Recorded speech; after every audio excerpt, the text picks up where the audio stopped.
The auctioneer's voice cut through the musty air of the county courthouse like a dull blade through bread. Lot 47. Industrial property located at 1840 Riverside Drive. Approximately 42,000 square feet. Sold as is. No warranties. No inspections. Elena Rodriguez shifted her weight from one swollen foot to the other, her hand instinctively moving to rest on the curve of her belly. 7 months pregnant and standing in the back of this room full of real estate vultures and bargain hunters. She must have looked insane. She probably was insane. Starting bid, $200. $200. For an entire factory. Elena's heart hammered against her ribs as she glanced down at the crumpled bills in her hand. Exactly $237. Everything she had left in the world after paying this month's rent on the roach-infested studio apartment she shared with her 5-year-old daughter, Lily. The room was silent except for the hum of fluorescent lights overhead and the shuffle of papers. Nobody wanted this property. She'd done her research at the library, spending hours hunched over the single public computer while Lily colored beside her. The factory had been abandoned for 15 years. The last owner, some textile company, had gone bankrupt and walked away. The building sat on contaminated land near the old industrial district, surrounded by chain-link fence and warning signs. Everyone said it was worthless, worse than worthless, a liability, the kind of property that would cost more to tear down than it would ever be worth. But Elena had driven past it 3 times in the last week, each time feeling something she couldn't quite explain. Maybe it was desperation talking. Maybe it was the pregnancy hormones making her reckless. Or maybe it was the memory of her abuela's voice, whispering in her ear the way she used to when Elena was small. Sometimes, Mija, the things everyone else throws away are exactly what you need. Do I have 200? The auctioneer asked, his voice heavy with boredom. He'd probably been hoping this auction would wrap up early so he could make his tea time. Elena's hand went up before her brain could stop it. Several heads turned. She felt their eyes on her. A pregnant Latina woman in a thrift store coat 2 sizes too big, work boots that had seen better days, calloused hands clutching dollar bills like they were made of gold. The auctioneer blinked, clearly surprised anyone had bid at all. We have 200 from the young lady in the back. Do I hear 250? Silence. Going once at 200. More silence. A man in an expensive suit near the front glanced back at Elena, his expression somewhere between pity and amusement. She recognized him. Marcus Brennan, local real estate developer. He'd been at every auction she'd attended in the past 2 months, snapping up properties like candy while she stood on the sidelines, unable to compete. Going twice. Elena held her breath. The baby kicked hard against her ribs, as if sensing her mother's anxiety. Sold for $200 to bidder 73. The gavel came down with a sharp crack that seemed to echo through Elena's entire body. She'd done it. She'd actually done it. Bought a factory. An abandoned, probably toxic, definitely falling apart factory that nobody else wanted. With the last $200 to her name. The woman next to her, elderly with silver hair pulled into a tight bun, leaned over and whispered, "Honey, do you know what you just bought?" Elena met her eyes. "Yes, ma'am. I think I do. That place has been empty since 2008. They say it's cursed. 3 different developers tried to buy it and flip it. All 3 went bankrupt within a year. Then I guess I'm the 4th. The woman shook her head slowly. Or the smartest. Or the most foolish. Time will tell which. Elena made her way to the clerk's office, each step feeling heavier than the last. Her back ached. Her feet throbbed. The baby seemed to be doing gymnastics inside her, probably protesting this terrible decision the same way everyone else would once they found out. The clerk, a tired-looking man in his 50s with reading glasses perched on his nose, barely looked up as Elena approached the window. Winning bid slip. She handed it over along with her $200. He counted it twice, stamped some papers, and slid a thin folder across the counter. Deed will be ready in 5 business days. You can pick it up here, or we can mail it. He glanced up, finally seeing her belly, her worn clothes, the desperation she was trying so hard to hide. His expression softened slightly. You know what you're getting into with that property? I know it needs work. It needs demolition, he corrected gently. The building's been vandalized. Roof's probably compromised. There's environmental concerns. The land itself might be worth something eventually, but that building is a hazard. I'm a contractor, Elena said, lifting her chin. Or I was. I can handle it. That was only partially true. She'd worked construction for 7 years, starting as a laborer and working her way up to foreman on a commercial crew. She knew her way around power tools and building codes. She could read blueprints and estimate materials costs in her sleep. But that was before Carlos left, before she found out she was pregnant again, before the construction company she worked for went under, leaving her without a job and without prospects in a town where everyone knew everyone and single pregnant women weren't exactly at the top of anyone's hiring list. The clerk studied her for a long moment. Good luck, he finally said, and she could tell he meant it. You're going to need it. Elena drove to pick up Lily from her neighbor Mrs. Chen's apartment, the deed packet sitting on the passenger seat like a bomb waiting to explode. She'd spent $200. $200 she didn't have to spare, on a property that might be completely worthless. What had she done? Mrs. Chen opened the door, with Lily practically vibrating with excitement behind her. Mama, Mrs. Chen taught me how to make dumplings. Look, she held up flour-covered hands with a gap-toothed grin. That's wonderful, baby. Elena bent down, ignoring the protest from her back, and pulled her daughter into a hug. Lily smelled like flour and soy sauce and childhood innocence. Thank you so much for watching her, Mrs. Chen. The older woman waved dismissively, but her eyes were sharp as they studied Elena's face. You went to the auction. It wasn't a question. Mrs. Chen knew everything that happened in Elena's life. The 68-year-old widow had become something between a lifeline and a guardian angel over the past 6 months, watching Lily when Elena had job interviews, bringing over soup when money was tight, offering advice Elena didn't always want but usually needed. I did. Did you buy something? Elena hesitated, then nodded. A factory. Industrial property. It needs work, but the price was right. Mrs. Chen's eyebrows rose nearly to her hairline. A factory? Elena, you're 7 months pregnant. You can't renovate a factory. I'm not renovating it. I don't know what I'm doing yet. I needed to do something. I can't keep living like this, barely making rent, relying on your kindness, watching Lily eat generic cereal for dinner, because that's all I can afford. Her voice cracked on the last word. She hadn't meant to let the despair show, but there it was, laid bare in Mrs. Chen's narrow hallway. The older woman's expression softened. She reached out and squeezed Elena's shoulder. Come inside. Have some tea. Let Lily play while we talk.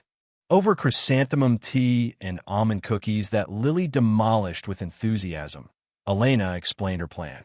Or what passed for a plan. The factory sat on valuable riverfront land. Eventually, the city would develop that area. Property values would rise.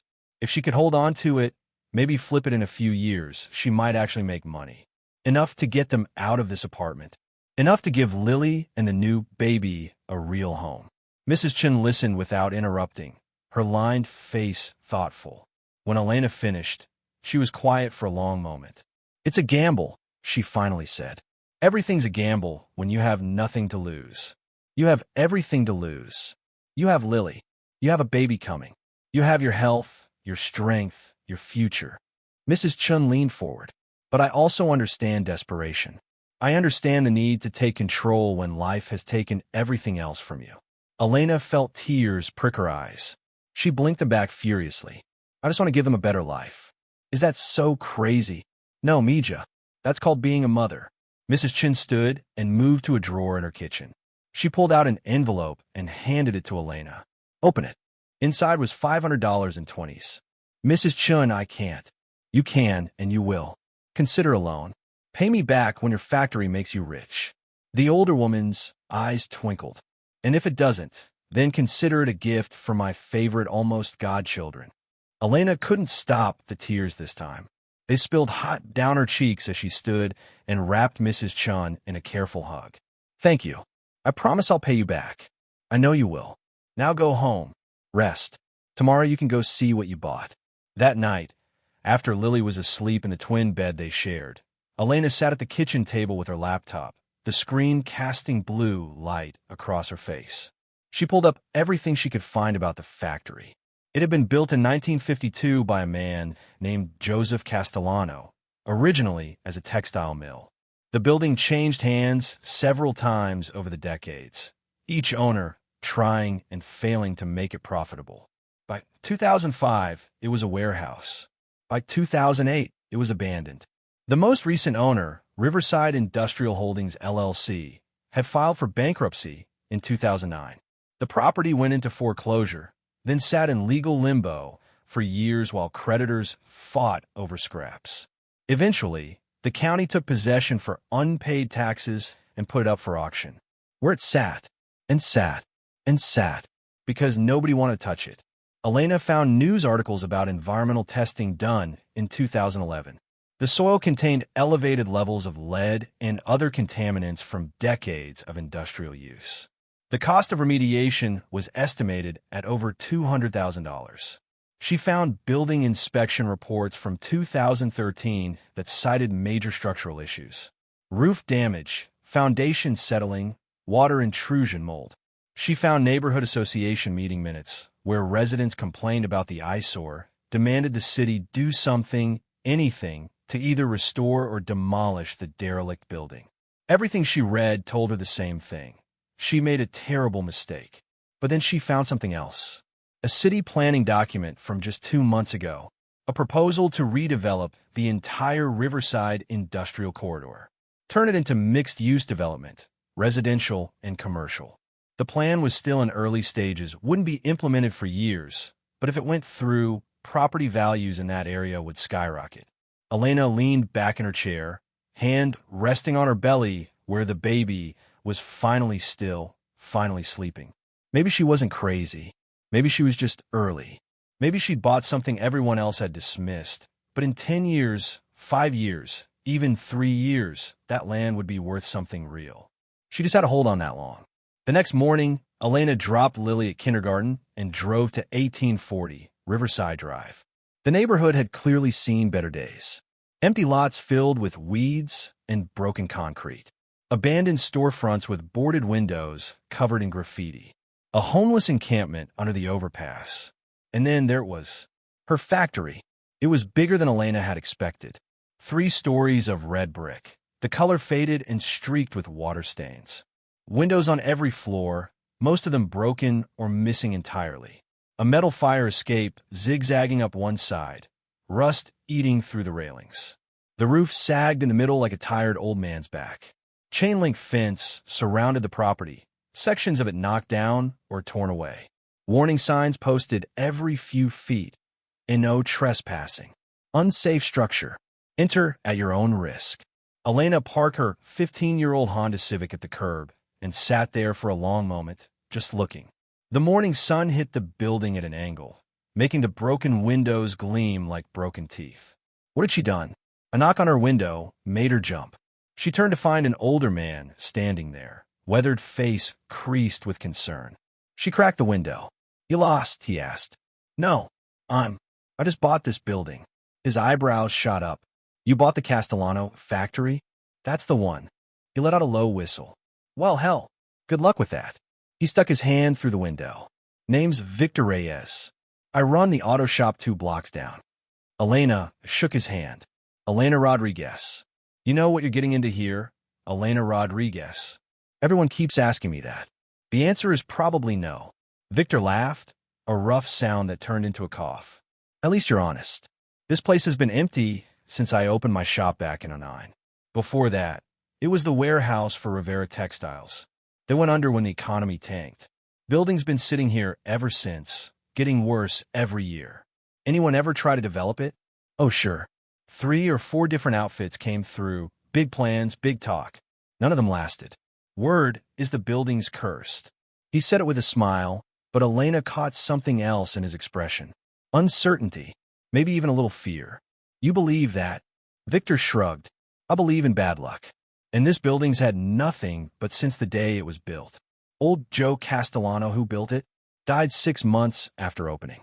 Heart attack right there on the factory floor. His son tried to run it, went bankrupt in 2 years.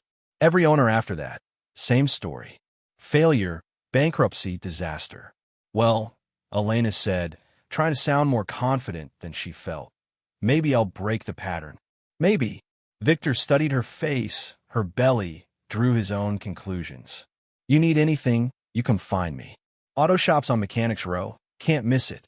I've been in this neighborhood 40 years. I know every inch of it. Thank you. I appreciate that. He nodded and walked away, hands in his pockets, head shaking slightly like he'd just met someone determined to walk off a cliff. Elena got out of the car, the morning air crisp and sharp in her lungs. Autumn in the industrial district meant the smell of rust and old oil, trash fires from the homeless camps, the river when the wind shifted. She approached the fence, found a section where the gate hung crooked on its hinges. It took some effort to squeeze through, her belly making it awkward, but she managed. Up close, the building looked even worse. Graffiti covered the lower walls. Broken bottles and trash littered the ground. Someone had been using the loading dock as a bathroom. The smell unmistakable. Elena pulled her phone from her pocket and started taking photos. Documentation. Evidence of the condition when she took possession. She'd learned that lesson the hard way on her first renovation project years ago. She circled the building, noting every broken window, every crack in the foundation, every place where weather and time had taken their toll. The east wall had significant water damage. The loading dock doors were missing entirely. Someone had spray-painted Hellmouth across the main entrance in dripping red letters. Cheerful. She tested the front door. Locked, but the wood around the handle was rotted. One good shove and it would give way. She hesitated. Technically, this was her property now. She had every legal right to enter. But standing here in the morning light, looking at this massive, decaying building, Elena felt the full weight of what she'd done crash over her. She'd spent her last $200 on a toxic, cursed, falling-apart factory while 7 months pregnant with nowhere else to turn. She sat down on the concrete steps, suddenly exhausted. Her back ached. Her feet throbbed. The baby kicked insistently, as if to say, "What now, Mama? What are we going to do now?" Elena pulled out her phone and called the one person who might understand. "Mrs. Chun, Elena, did you go see it? I'm sitting outside it right now." Silence on the other end of the line. Then and I think I made the biggest mistake of my life. Another pause, or the best decision you'll ever make. You won't know which until you try. Go inside, Mija. See what's really there. You can't fix something if you don't know what's broken. Elena laughed shakily. When did you become so wise? 68 years of making my own mistakes. Now stop sitting on those steps feeling sorry for yourself and go see what you bought. The call ended. Elena sat there for another moment, then pushed herself to her feet. Mrs. Chun was right. She couldn't fix this from the outside. Time to see what she was really dealing with. The front door gave way easier than expected, the lock mechanism falling apart in her hand. Elena stepped inside and immediately started coughing. The air was thick with dust and mold, particles dancing in the streams of sunlight that fell through broken windows. The entry hall was vast, ceilings soaring 20 feet overhead. Concrete floor cracked and stained. Walls that had once been painted institutional green, now peeling and water-damaged. Doors leading off in multiple directions, most of them open, all of them dark. Elena pulled a flashlight from her bag and clicked it on. The beam cut through the dimness, revealing what had once been offices. Desks still sat in place, rotting and covered in graffiti. File cabinets tipped over, papers scattered everywhere, bleached white by time and moisture. She moved deeper into the building, following what appeared to be the main corridor. More offices, a break room with a kitchenette that looked like something from the 1970s, bathrooms with fixtures ripped out and sold for scrap. Then she reached the factory floor itself. Elena stopped in the doorway, breath catching in her throat. The space was enormous. Had to be 30,000 square feet at least, 3 stories tall, with massive windows along the upper walls, most of them shattered. Metal support columns marched in neat rows. The concrete floor was stained with oil and chemicals, cracked in spiderweb patterns. Old equipment sat abandoned throughout the space, textile machines that had been outdated even when they were new, all of it rusted and stripped of anything valuable. But the bones of the building were solid. The support structure was steel and concrete, built to last. The windows, though broken, had been industrial grade. The ceiling, despite the sag in the roof, showed reinforced concrete beams that would have cost a fortune to install. Someone had built this place to stand for 100 years. Elena walked slowly through the factory floor, her footsteps echoing in the vast, empty space. She could see it almost, what this place had been, what could be again. Strip out all the damaged materials, remediate the soil, fix the roof, replace the windows. She stopped mid-step, laughing at herself. Yeah, right. With what money? She had $700 now, counting Mrs. Chen's loan. That might buy materials to fix one window. A sound made her freeze. Footsteps, heavy boots on concrete, coming from somewhere deeper in the building. Hello, Elena called out, her voice sounding small in the vast space. The footsteps stopped. This is private property, she tried again, putting steel in her voice she didn't feel. I'm the owner. If someone's in here, you need to leave now. Silence. Then, quietly, from somewhere to her right, the owner's dead. Has been for 5 years. Elena's heart hammered. She turned toward the voice, flashlight beam sweeping across broken machinery and shadows. The previous owner is dead. I bought this property yesterday at auction. I have the deed. This is my building. A man stepped into view from behind a column. Late 40s, maybe early 50s, wearing layers of dirty clothes, a backpack on his shoulders. His face was weathered, lined, but his eyes were sharp and clear. You bought this place? He looked her up and down, taking in her pregnant belly, her work boots, the determination on her face. You're either brave or stupid. Probably stupid, Elena admitted. But it's still my property. I don't want any trouble, but I can't have people squatting here. It's not safe. The man laughed, bitter. Not safe. That's an understatement. He moved closer, and Elena fought the urge to back away. Name's Davis. Been living in this building for 3 years. Me and about 6 others. We don't cause trouble. Keep to ourselves. Use the loading dock area in the back. I'm sorry, but you can't stay here. The building's structurally unsound. If something collapsed, something will collapse, Davis interrupted. Eventually. But until then, it's shelter. Better than the street. Better than the camps under the bridge. Elena looked at this man, really looked at him. Saw the weariness in his shoulders, the resignation in his eyes. He wasn't much older than she was. Just another casualty of an economy that chewed people up and spit them out. Give me 2 weeks, she heard herself say. I need to do a full inspection, figure out what I'm dealing with. After that, I'll figure something out. But I need you and everyone else out by then. It's not safe, and I can't be liable if someone gets hurt. Davis studied her for a long moment. You're not going to call the cops? Not if you're gone in 2 weeks. He nodded slowly. Fair enough. 2 weeks. He started to walk away, then paused. Hey, free advice? Don't go to the basement. Why not? Because that's where the bad stuff is. Floor's unstable, water damage, mold. Smells like something died down there. We don't go near it. He disappeared back into the shadows before Elena could respond. She stood alone in the factory floor, processing what had just happened. She'd just given squatters 2 weeks to vacate her property. Property she'd bought sight unseen for her last $200 while 7 months pregnant. Yeah, she'd definitely lost her mind. But as she turned to leave, something caught her eye. A door she hadn't noticed before, tucked away in the corner near what looked like old loading equipment.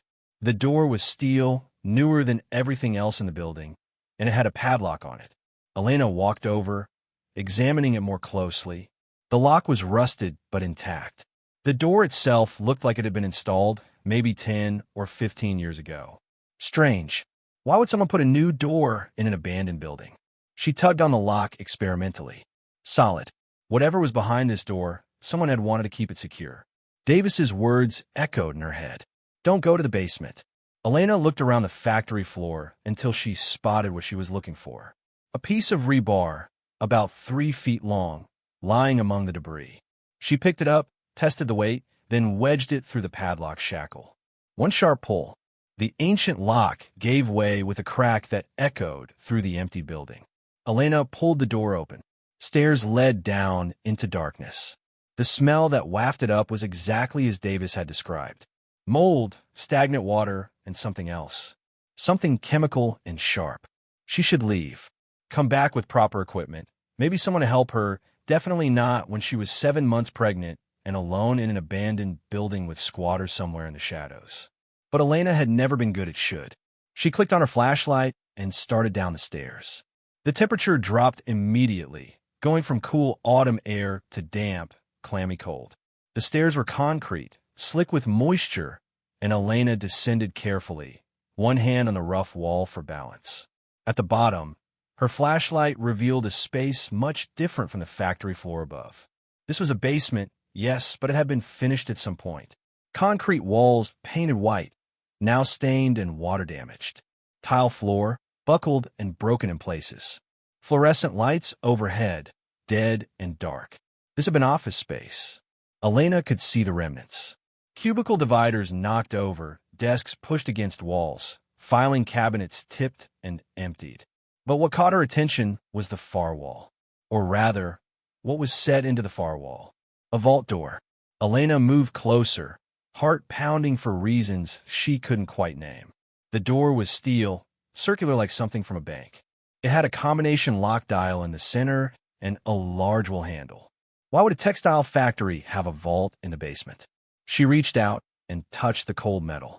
Ran her fingers over the manufacturer's plate. Consolidated Safe Company. Model V7. 1952. The same year the factory was built. Elena tried the wheel handle, not expecting it to budge. It didn't. The vault was locked tight, had probably been locked for decades. She stepped back, playing her flashlight around the basement, looking for anything that might explain this. File cabinets lined one wall. Most had been emptied, papers scattered across the wet floor, illegible. But one cabinet in the corner appeared intact, drawers still closed.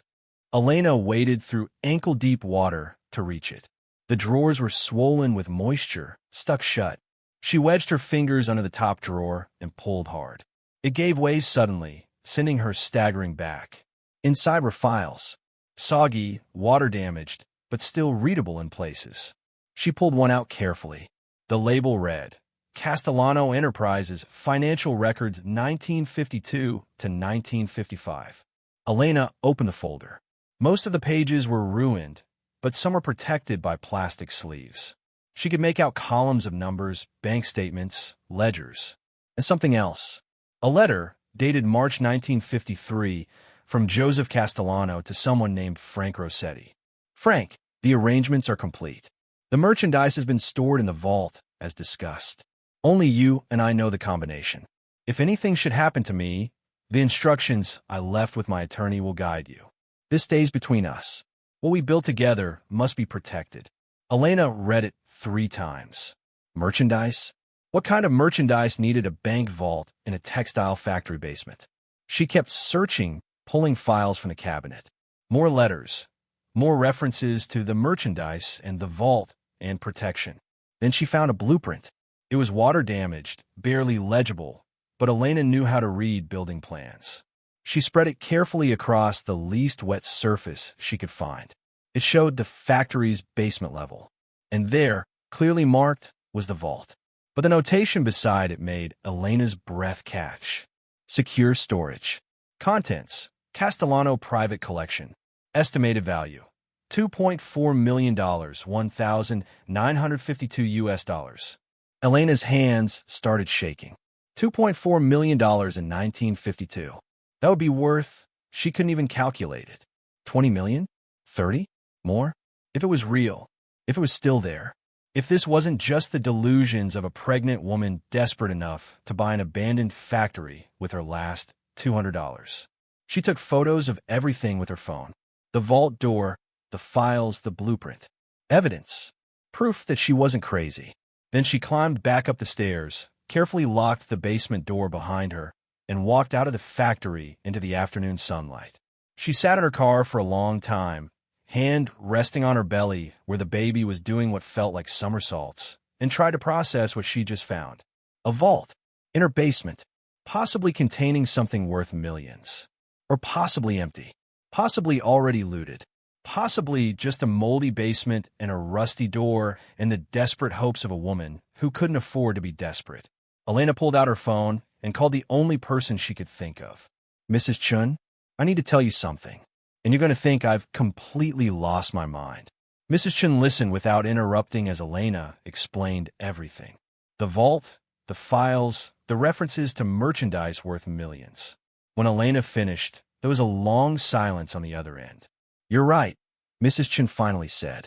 I do think you've lost your mind. Elena's heart sank. But, Mrs. Chun continued, I also think you might have found something real. The question is, what are you going to do about it? I don't know. I can't open it. It's locked with a combination I don't have. And even if I could get it open, I don't know what's inside. It could be empty.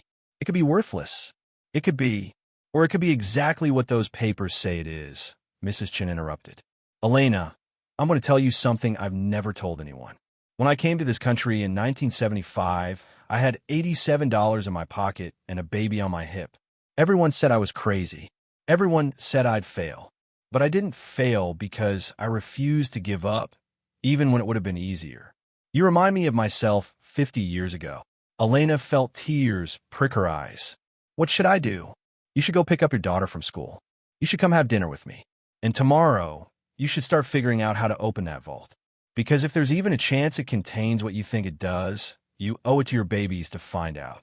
That evening, after Lily was asleep, Elena sat at her kitchen table with her laptop and started researching.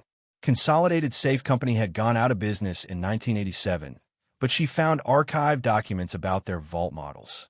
The V7 was a high-security combination vault designed for banks and jewelry stores. It required a 6-digit combination and had been advertised as virtually impenetrable. Great. She found forums where safecrackers discussed vintage vault doors. Most agreed that without the combination, your only options were drilling, which could take days and required specialized equipment, or hiring a professional safe technician, which could cost thousands of dollars she didn't have. Elena leaned back in her chair, exhaustion washing over her. The baby kicked, a reminder that she was running out of time. 2 months until her due date. 2 months to figure out if she'd bought a worthless building or stumbled onto something that could change everything. Her phone buzzed. A text from a number she didn't recognize. This is Marcus Brennan. I heard you bought the Castellano factory. I'd like to make you an offer. Call me. Elena stared at the message. Marcus Brennan, the real estate developer who'd been at the auction. How had he gotten her number? And why would he want to buy a property he'd passed on? She didn't respond. Instead, she turned off her phone and went to bed, lying in the darkness beside Lily's small sleeping form. One hand resting on her belly, mind racing with possibilities and fears in equal measure. The next morning, Elena dropped Lily at school and drove back to the factory. She'd made a decision during the sleepless night. She was going to document everything, research everything, and figure out exactly what she had before telling anyone else. Victor from the auto shop was outside when she arrived, working on a car in his open bay. He waved her over. Couldn't stay away, huh? He grinned, wiping oil from his hands. Apparently not. Listen, I asked around last night. About the building. You know it has a history, right? Elena's pulse quickened. What kind of history? Victor glanced around, then lowered his voice. Old Joe Castellano, the guy who built it, he wasn't just in textiles. Word is he ran numbers for the Chicago outfit back in the day. This factory was his legit business, but everyone knew he was connected. Connected?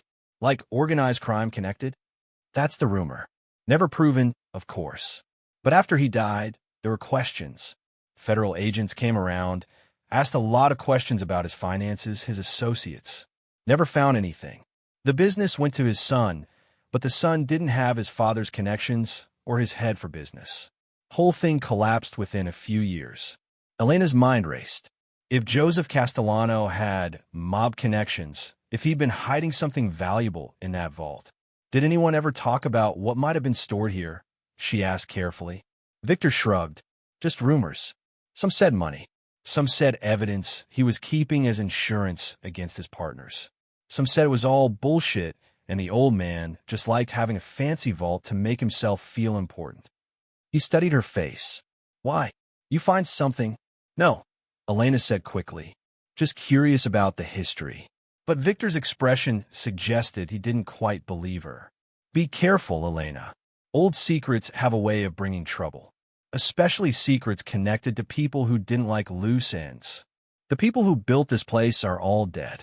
Maybe, but their families aren't. Their associates aren't. You start digging into 70-year-old mob business, you might not like what digs back. Elena thanked him and headed into the factory, his warning echoing in her head. She should be scared. She should probably walk away. But desperation made people brave or stupid, and right now she wasn't sure what she was. She spent the next 3 hours in the basement, methodically going through every file cabinet, every piece of paper she could find. Most of it was water-damaged beyond readability, but she found fragments, enough to piece together a story. Joseph Castellano had indeed been connected to organized crime. He'd run a legitimate textile business as cover, but his real money came from other ventures. And in 1952, when federal pressure on the Chicago mob intensified, he'd moved something valuable out of the city and into this factory basement. What that something was, Elena couldn't determine from the ruined documents. But she found references to the collection, the assets, and insurance for the family. She also found something else. A letter dated 1953, mostly illegible except for one paragraph. The vault contains items that could destroy powerful men. This is why it must remain sealed. Only open in absolute emergency, and only with the understanding that what's inside will change everything. Elena photographed the letter, her hands trembling slightly. This wasn't just money. This was something dangerous. She should stop. She should seal the basement, forget about the vault, try to sell the property as is, and cut her losses. But then she thought about Lily's worn-out shoes and the generic cereal they ate for dinner 3 nights a week. She thought about the baby growing inside her and the studio apartment with mold in the bathroom. She thought about every person who'd ever told her she couldn't, shouldn't, wouldn't succeed. And she decided that if this vault contained something valuable, something that could change her children's lives, then she'd figure out how to open it. Even if it was dangerous.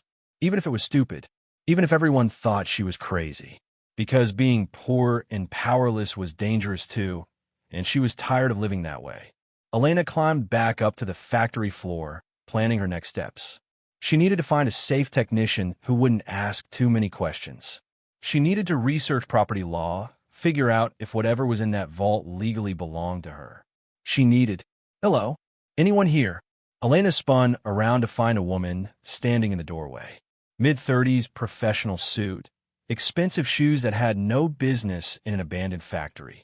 She was looking around with an expression that mixed distaste and calculation. "Can I help you?" Elena called out. The woman turned, seeming surprised to find someone there. "Oh, you must be the new owner. I'm Jennifer Walsh, commercial real estate agent. I represent a client who's very interested in this property. It's not for sale. Everything's for sale at the right price." Jennifer smiled, but it didn't reach her eyes. "My client is prepared to offer you $50,000. Cash. Immediate closing." Elena's heart skipped. $50,000. That was more money than she'd seen in her entire life. It would solve every problem she had. Rent for years. Security. A real future for her kids. "Who's your client?" "I'm not at liberty to say, but they're serious, motivated, and willing to pay well above market value for a quick sale." $50,000 for a building she'd bought for $200. That was a 250 times return. No one in their right mind would turn that down. "No," Elena heard herself say. Jennifer's smile faltered. "I'm sorry, I said no. The property's not for sale. Ms. Rodriguez, be reasonable. This building is a liability. It needs extensive environmental remediation, structural repairs. You're 7 months pregnant. Do you really want to take on a project like this?" "How do you know I'm 7 months pregnant? How do you even know my name?" "It's public record. The deed was filed yesterday. You couldn't possibly have seen it yet unless you were looking for it specifically." Elena moved closer, anger replacing her initial surprise. "Who sent you? Why do they want this property?" Jennifer's professional mask slipped slightly. "My client simply sees value in the land. The Riverside location, the development potential." "Bullshit. There are a dozen properties in this neighborhood, just like this one. Why this specific building? I've made you a generous offer, Ms. Rodriguez. I suggest you take it before my client loses interest. Tell your client, I'm not interested. This is my property, and it's staying that way. Jennifer's expression hardened. You're making a mistake. This building has a history. Problems that won't go away just because you own the deed. My client is offering you a clean exit. I'd take it if I were you. Well, you're not me. Jennifer stared at her for a long moment, then pulled a business card from her purse and set it on a nearby crate. When you change your mind, call me. The offer expires in 48 hours. She left, heels clicking on the concrete floor, leaving Elena alone with a pounding heart and more questions than answers. Someone knew about the vault. Someone wanted this property badly enough to offer $50,000 without even inspecting it, which meant whatever was in that basement was worth far more than $50,000. Elena pulled out her phone and called Mrs. Chun. Someone just offered me $50,000 for the factory. Mrs. Chun was quiet for a moment. And you said no. I said no. Good girl. When people offer you money you don't expect, it's usually because they know it's worth much more. What are you going to do now? I'm going to find a way to open that vault. Then you'd better hurry. Because if someone's willing to pay $50,000 sight unseen, they're going to try harder when you refuse. And I don't think their next approach will be as polite. That night, Elena couldn't sleep. She lay in the darkness, Lily curled against her side, feeling the baby kick and turn, her mind unable to stop racing. $50,000. She turned down $50,000 because she thought there might be something more valuable in a vault she couldn't open with a combination she didn't have. She was insane. Completely, certifiably insane. But she was also right. She could feel it in her bones. Whatever Joseph Castellano had hidden in that basement 70 years ago, it was important enough that someone still wanted it today. Someone who knew it was there. Someone who'd been waiting for the right opportunity to claim it. And her purchasing the property had made her an obstacle. Elena's phone buzzed on the nightstand. A text from the unknown number that had messaged her before. Marcus Brennan, I heard you turn down Jennifer's offer. That was foolish. I'm prepared to go to $75,000. Final offer. Accept by noon tomorrow, or the price drops. Her hand shook as she typed a response. Not interested. Stop contacting me. The reply came immediately. You don't know what you're dealing with. That building has secrets you can't handle. Take the money and walk away while you still can. Elena turned off her phone and pulled Lily closer. Tomorrow, she would find a safe technician. Tomorrow, she would figure out what was in that vault. Tomorrow, she would prove that she wasn't crazy, that she hadn't made the worst mistake of her life. But tonight, alone in the darkness with her daughter, sleeping beside her, and her unborn child moving within her, Elena allowed herself to feel the full weight of fear pressing down her chest. Because whatever she'd stumbled into, whatever secret had been buried in that factory basement for 70 years, it was bigger than she'd imagined. Bigger than a single mother with $200 and nothing to lose. And somewhere in the night, powerful people were deciding what to do about the pregnant woman who'd accidentally bought their secrets. The next morning started with a phone call that changed everything. Elena was making breakfast, scrambled eggs stretched with too much milk to make them go further, when her phone rang. Unknown number. She almost didn't answer, thinking it was Marcus Brennan again with another threat disguised as an offer. But something made her pick up. Ms. Rodriguez? This is Detective Sarah Chun with the City Police. I need to speak with you about the property you recently purchased at 1840 Riverside Drive. Elena's stomach dropped. What about it? We've received reports of suspicious activity at the location. Squatters, possible drug activity. I'd like to meet with you to discuss the situation. I'm aware there are people living there temporarily. I've given them 2 weeks to vacate. They haven't caused any trouble. Nevertheless, I need to inspect the property. Can you meet me there in an hour? Elena looked at Lily, who was eating cereal at the tiny kitchen table, still in her pajamas. I have to drop my daughter at school first. Can we make it 10 o'clock? 10 o'clock works. I'll see you there. The call ended, leaving Elena with a sick feeling in her stomach. This felt wrong. The timing, coming right after she'd refused the offer from Jennifer Walsh, and a threatening text from Marcus Brennan. Too convenient. She called Mrs. Chun while Lily got dressed. Something's happening. A detective wants to meet me at the factory. Says there's been reports of suspicious activity. Do you believe that's really why she's calling? No. I think someone's trying to scare me, or get access to the building, or both. Then don't go alone, Mrs. Chun said firmly. I'm coming with you, and I'm bringing my nephew Thomas. He's a lawyer, works in property rights. You're going to need legal representation if people are coming after you. Mrs. Chun, I can't afford. Did I ask for money? Thomas owes me for raising him after his mother passed. He'll do this as a favor. Be ready in 30 minutes. Mrs. Chun arrived with a young man in his early 30s, sharp suit, sharper eyes. Thomas Chun radiated competence and barely concealed irritation at being dragged into his aunt's latest project. So you bought an abandoned factory for $200 and found a mysterious vault, he said as they drove toward Riverside Drive. And now people are offering you tens of thousands to buy you out. Do I have that right? That's the summary, yes. And you think this detective isn't really interested in squatters? I think the timing is suspicious. Thomas nodded slowly. Smart. My aunt raised me to be skeptical of coincidences. He pulled out a notepad. Tell me everything you know about this vault. Leave nothing out. By the time they reached the factory, Thomas had filled 3 pages with notes.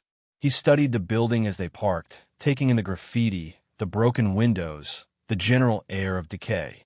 This is quite a gamble you've taken, he said. I'm aware. But if there really is something valuable in that vault, and if you can prove legal ownership, you might have stumbled onto something significant. He turned to face her.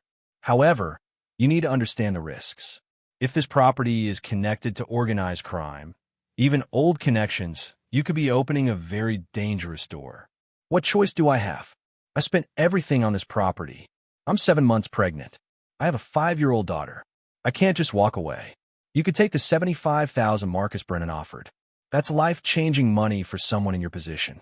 It's also proof that what's in that vault is worth far more. Elena met his eyes. I didn't come this far to settle for scraps. Thomas smiled for the first time. You sound like my aunt. Stubborn, reckless, and usually right. He checked his watch. The detective should be here in 10 minutes. Let me do the talking. Don't volunteer any information about the vault or what you found. Just answer questions directly and honestly. Detective Sarah Chun arrived exactly at 10, driving an unmarked sedan. She was in her 40s, tired eyes, the kind of cop who'd seen too much and believed too little. She looked at Elena's pregnant belly with something like concern. Ms. Rodriguez, thank you for meeting me. She nodded at Thomas. And you are? Thomas Chun, Ms. Rodriguez's attorney. The detective's eyebrows rose slightly. That was fast. Most people who buy these properties don't lawyer up for 24 hours. Ms. Rodriguez is being proactive about protecting her investment. Of course. Sarah pulled out a notepad. I'll need to inspect the interior. We've had reports of criminal activity, squatters, possible drug manufacturing. I'm sure you understand the liability issues if something happens on your property. I've already addressed the squatter situation, Elena said. They have 2 weeks to vacate. 2 weeks is a long time for someone to get hurt or arrested on your property. I'd like to verify the building is secure. Thomas stepped forward smoothly. Detective, with all respect, do you have a warrant? I don't need a warrant if the owner consents to the search. And if the owner doesn't consent, Sarah's expression hardened slightly. Then I'd have to question why she's so protective of an abandoned building she just purchased. Makes me wonder what she might be hiding. My client isn't hiding anything, Thomas said calmly. But she has rights, and I'm advising her to exercise them.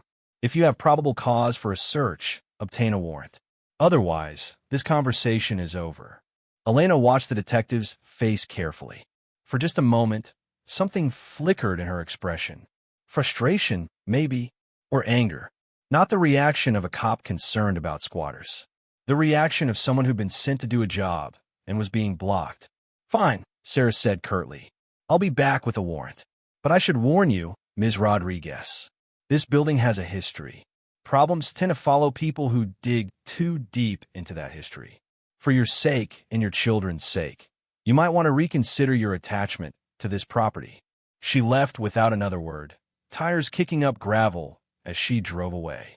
That wasn't a cop doing her job, Thomas said quietly. That was a messenger delivering a threat. Someone sent her, or someone's paying her to be interested. Either way, we need to move fast. If they come back with a warrant, and if they find that vault, you'll lose any leverage you have. He turned to Elena. How quickly can you get it open? I don't know. I don't have the combination, and I can't afford to hire a professional safecracker. Mrs. Chun, who'd been quiet until now, spoke up. What about that homeless man? Davis? He's been living here for 3 years. Maybe he knows something. It was worth a try. They found Davis in the loading dock area, exactly where he'd said the squatters kept their space. He was cooking something over a small camping stove, the smell of instant noodles filling the air. When he saw Elena, he stood up warily. 2 weeks isn't up yet. I know. I'm not here to kick you out. I need to ask you something. Elena stepped closer. Have you ever been in the basement? Told you, that place is bad news. Flooded, moldy, structural damage. We stay away. But have you ever seen anyone else go down there? In the 3 years you've been here, has anyone come looking for something? Davis's expression shifted, became guarded. Why? Because I think there's something down there. Something valuable. And I think other people know about it too. He studied her face for a long moment. You found the vault. Elena's heart skipped. You know about it? I know there's a door that doesn't belong in a factory basement. I know about 2 years ago, some guys came around. Professionals. They had equipment, blueprints. Spent 3 days trying to get into that vault before they gave up. Who were they? No idea. But they weren't happy when they left. One of them said something about needing the old man's combination, that without it they'd have to drill, and that would take weeks they didn't have. Davis poured his noodles into a bowl. They also said this place was going up for auction soon, and they'd just buy it proper-like. Guess that didn't work out. Because I bought it first. For $200, I heard. Davis smiled slightly. Ball's a move. Stupid move, according to everyone else. Same thing, usually. He sat back down. Look, I don't know what's in that vault. But I know it's been sitting down there for 70 years, and I know people want it bad enough to spend serious money trying to get at it. Whatever you decide to do, be careful. The kind of people who come looking for secrets in abandoned factories aren't the kind who play nice when they don't get what they want. Thomas asked, Did you see any paperwork? Hear any names? No names. But I saw their truck once. Had a logo on the side. Brennan Properties Development. Elena and Thomas exchanged glances. Marcus Brennan, the same man who'd been texting her offers. The same man who'd passed on the property at auction, but now wanted it desperately. He knows what's in the vault, Elena said. Or knows enough to want it, Thomas agreed. He pulled out his phone. I'm going to do some research on Brennan. See what connections he has, what his background is. In the meantime, we need to either open that vault or secure it so thoroughly that no one can access it without your permission. How do we do that? Cameras, locks, legal documentation establishing your ownership, and specifically claiming whatever's inside the vault as part of the property purchase. Thomas was already typing notes. I'll file paperwork today, and I'm going to contact a colleague who specializes in property rights disputes. We need to be ready if Brennan tries to challenge your ownership. They left Davis with his noodles and went back outside. Mrs. Chun had been quiet, but now she touched Elena's arm. This is getting dangerous, Mija. Are you sure you want to continue? Elena looked at the factory, this massive, decaying building that everyone said was worthless.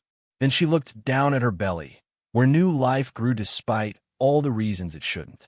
She thought about Lily at school, wearing shoes 2 sizes too small, because that's all Elena could afford. She thought about every time someone had told her she couldn't, shouldn't, wouldn't succeed because of where she came from or what she looked like or how little money she had. I'm sure, she said. I didn't come this far to turn back now. Over the next week, Elena threw herself into securing the property. She used Mrs. Chin's loan to buy heavy-duty locks for all the entrances. She installed cheap security cameras that fed to her phone. She documented everything about the vault, taking hundreds of photos and detail measurements. Thomas filed legal claims establishing that any contents of the property, including items stored in secured areas, belonged to Elena as the legal purchaser. He also filed restraining orders against Marcus Brennan and Jennifer Walsh, prohibiting them from entering the property without permission. Brennan responded with his own lawyers. Within 3 days, Elena was served with a lawsuit claiming that the vault and its contents were not part of the property's sale, that they remained the possession of the Castellano estate, and that Elena had no legal right to access them. It's an intimidation tactic, Thomas explained over coffee in his tiny office. They're trying to scare you into settling. The lawsuit is weak.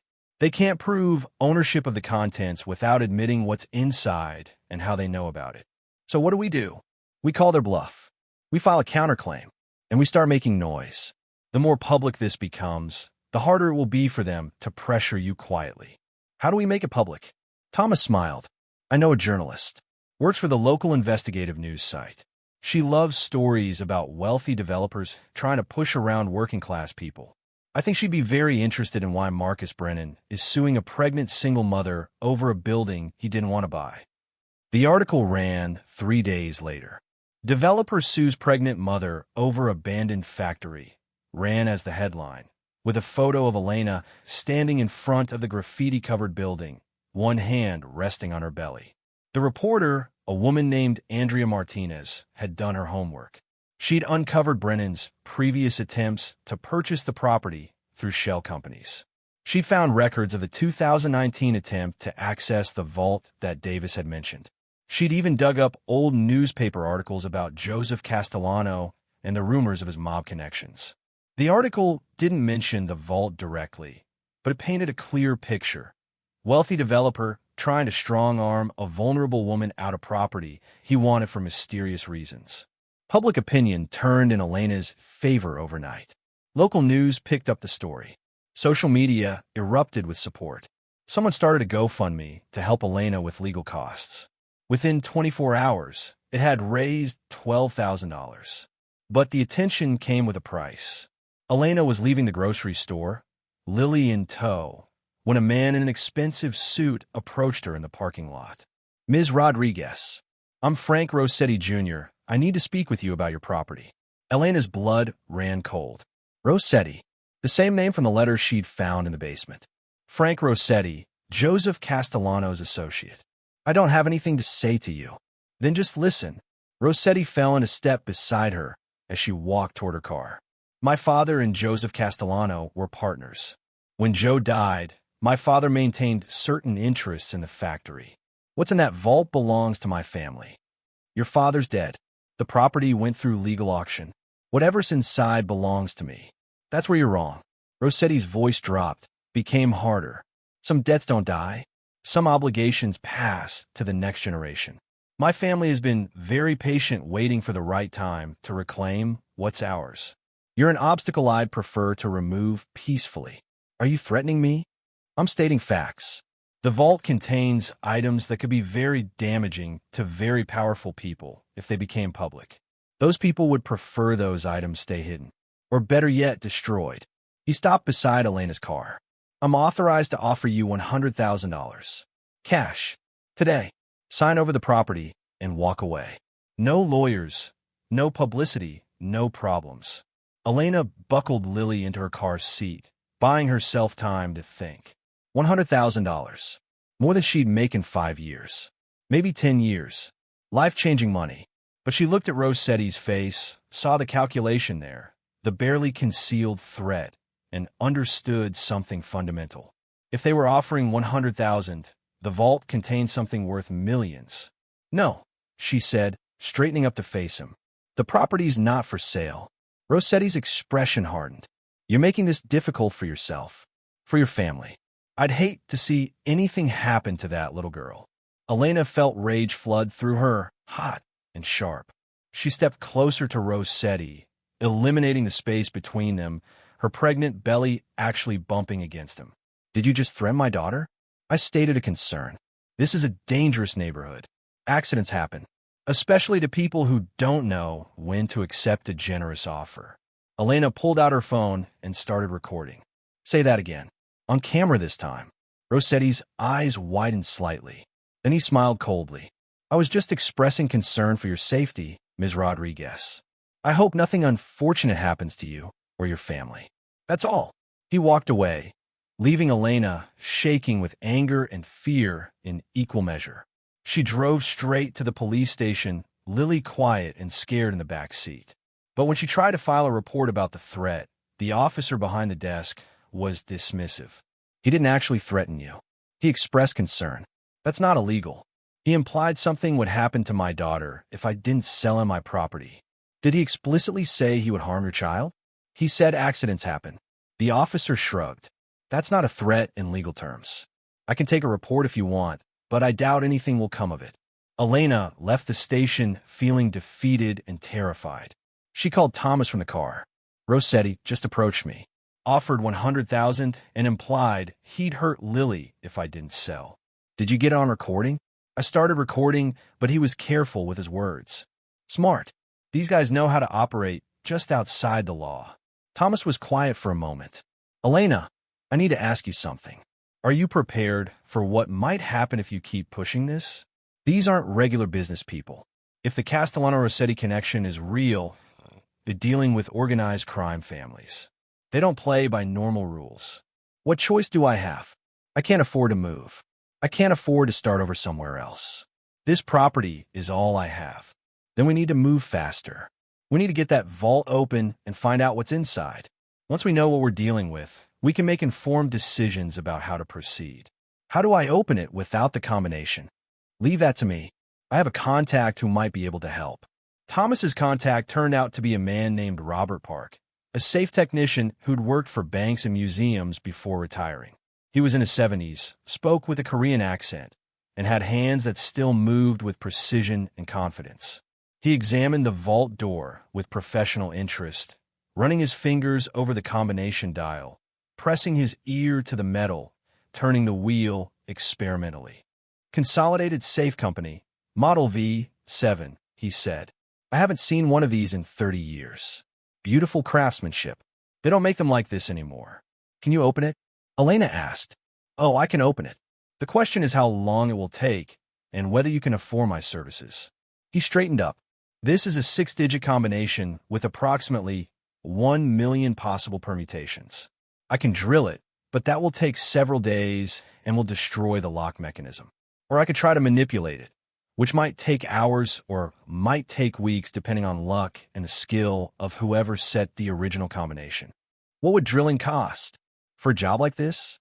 $5,000 minimum, plus the cost of repairing the door afterward if you want it functional. Elena's heart sank. She didn't have $5,000. Even with the GoFundMe money, which she couldn't access yet, she was nowhere near that amount. Robert must have seen the despair on her face because he smiled kindly. However, I'm old and bored, and this is the most interesting thing I've been asked to do in 5 years. I'll make you a deal. Let me try to manipulate it open first. If I succeed, you pay me $1,000 and you let me write about this job for the Safe Technician Quarterly Journal. If I fail after 1 week, I'll drill it for $3,000 and we call it even. Why would you do that? Because Thomas tells me you're fighting some very unpleasant people. I came to this country 50 years ago with nothing. People helped me. Now I help others. He patted the vault door. Besides, I want to know what's inside this thing badly enough to work cheap. Robert started that afternoon. He brought a camping chair, a thermos of coffee, and a notebook. He sat in front of the vault door for hours, slowly turning the dial, listening, feeling, making notes. Elena sat with him for a while, watching. What are you listening for? Imperfections. Every mechanical lock has them. Tiny variations in how the tumblers fall. A skilled listener can hear when they align. He turned the dial slowly. It's like safe singing to you, but you have to know how to listen. How did you learn this? My father was a locksmith in Seoul. He taught me that locks are just puzzles made of metal. Every puzzle has a solution if you're patient enough to find it. He made a note. This lock, though, this is a master puzzle. Whoever set this combination knew what they were doing. Joseph Castellano. He built the factory. Smart man. Paranoid, but smart. Robert continued his work. What do you think is inside? I don't know. Documents, maybe. Evidence of something illegal. Or money. Or nothing at all. It's not nothing. Nobody puts this much security on nothing. He paused, listening intently. Besides, the weight distribution is wrong for an empty vault. There's something in there. Something heavy. Elena felt a thrill of excitement mixed with fear. How can you tell? Experience. You work with safes long enough, you learn to read them. This one is telling me it's full. He smiled at her. You might want to prepare yourself for whatever you're about to find, Ms. Rodriguez. Because I don't think it's going to be simple. Over the next 3 days, Robert worked on the vault while Elena tried to maintain some semblance of normal life. She took Lily to school, went to her prenatal checkups, fielded increasingly aggressive offers to buy the property. Marcus Brennan's latest offer was $150,000. Frank Rossetti's was $200,000. A new player, a woman who claimed to represent a historical preservation society, offered $250,000. Everyone wanted the property. Everyone was desperate to get it before Elena opened that vault, which told her everything she needed to know about how valuable the contents must be. On the 4th day, Robert called her. You need to come to the factory. Now. Elena's hands shook as she drove across town.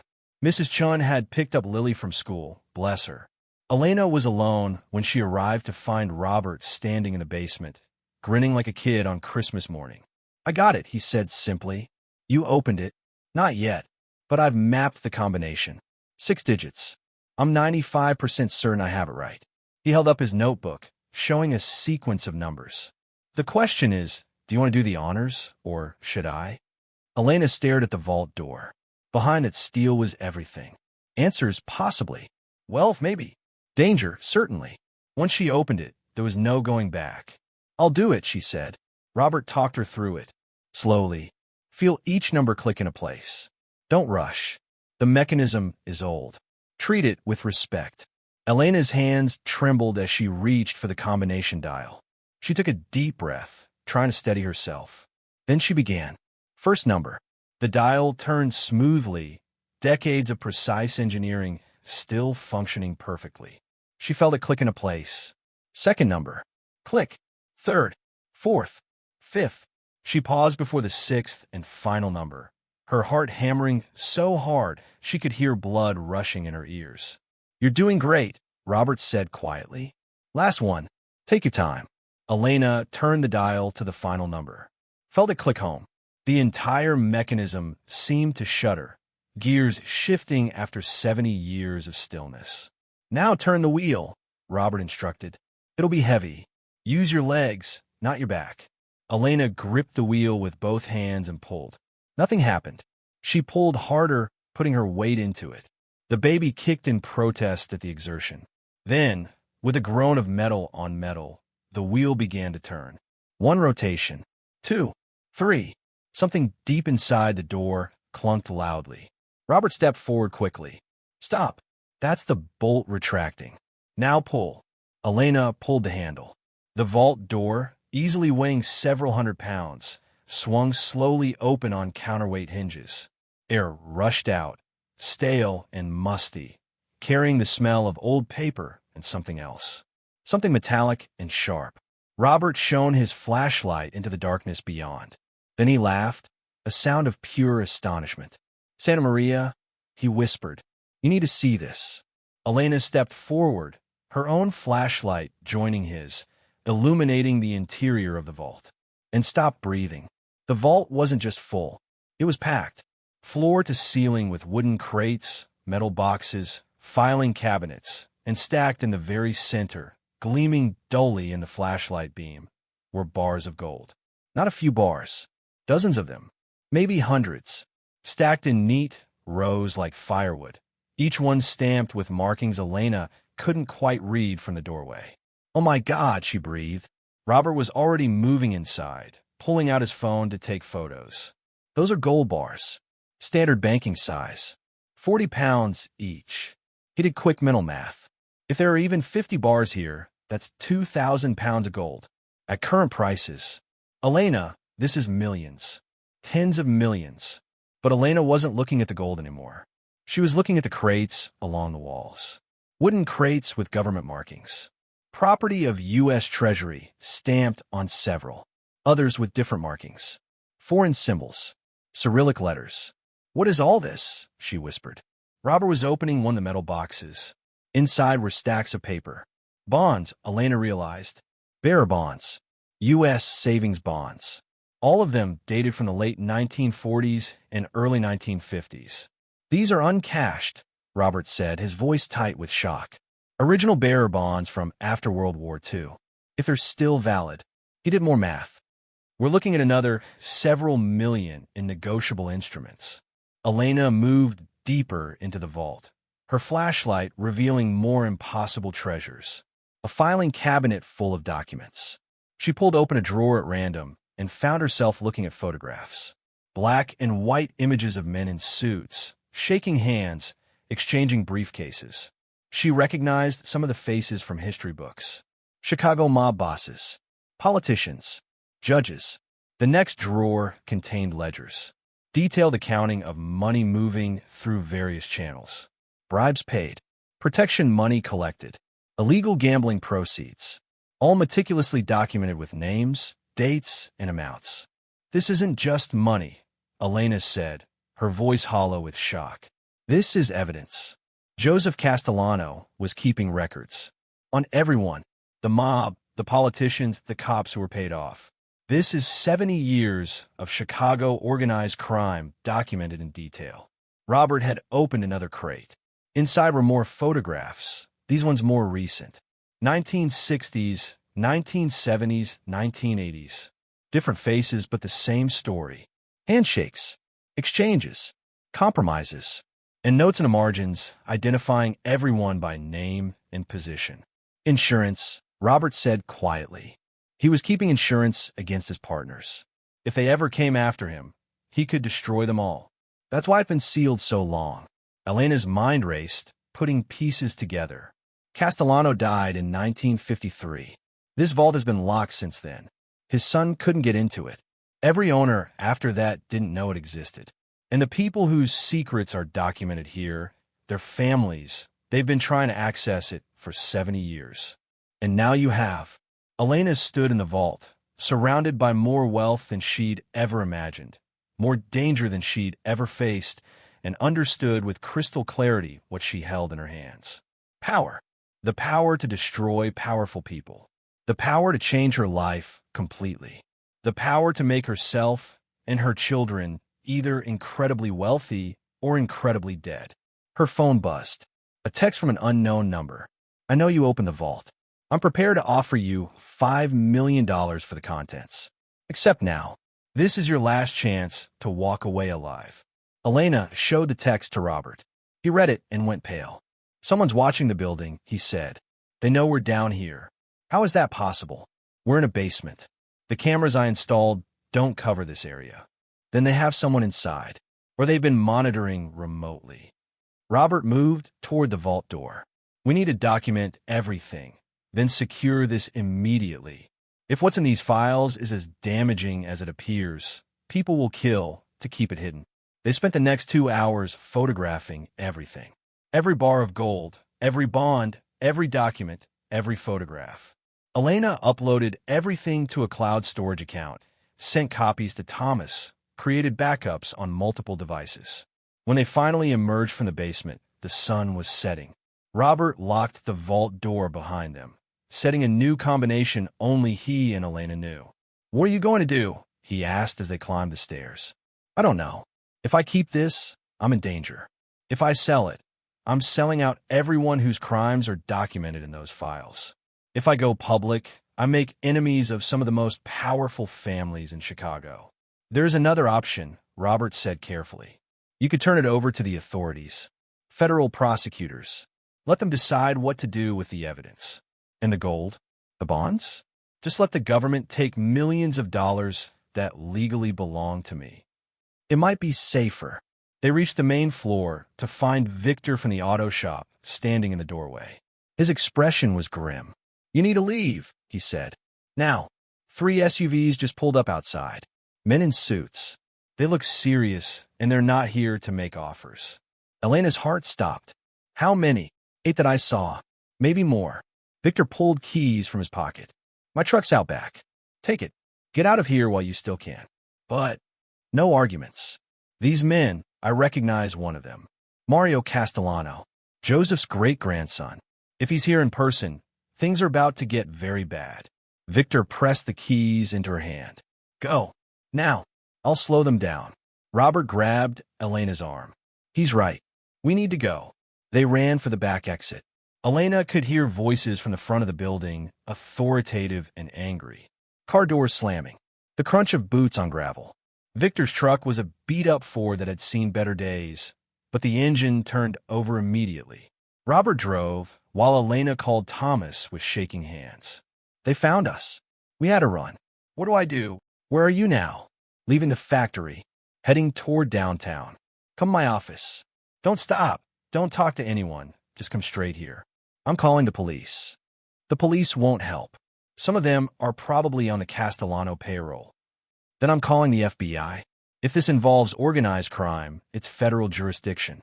Thomas's voice was tight with stress. Elena, what did you find in that vault? Everything. Gold, bonds, and enough evidence to destroy half the mob families in Chicago, plus the politicians and cops who've been protecting them for 70 years. Thomas was quiet for a long moment. Oh God, you found Castellano's insurance files. The ones everyone said were a myth. They're not a myth. They're real. And now everyone knows I have them. Then you're in more danger than I thought. Get to my office. We need to make copies of everything. Get it into the hands of people who can protect you. If the Castellanos get to you before we can secure that evidence. He didn't finish the sentence. He didn't have to. They made it to Thomas's office in 20 minutes that felt like hours. Every car behind them looked suspicious. Every person on the street seemed like a threat. Thomas met them at the door, already on the phone with someone. Yes, I'm representing a client who's discovered evidence of organized crime activity. Multiple murders, racketeering, corruption of public officials. He listened for a moment. I understand you can't move without reviewing the evidence. I'm sending it to you now. He spent the next hour forwarding all of Elena's photos and documents to an FBI field agent he knew from law school. Then he made more calls. To the U.S. Attorney's Office. To an investigative journalist he trusted. To a professor at Northwestern who specialized in organized crime history. We're making this too big to hide, he explained to Elena. Too many people know about it now. If something happens to you, everyone will know why. Elena sat in his office chair, exhausted and terrified, one hand resting on her belly where the baby was unusually active, as if sensing its mother's stress.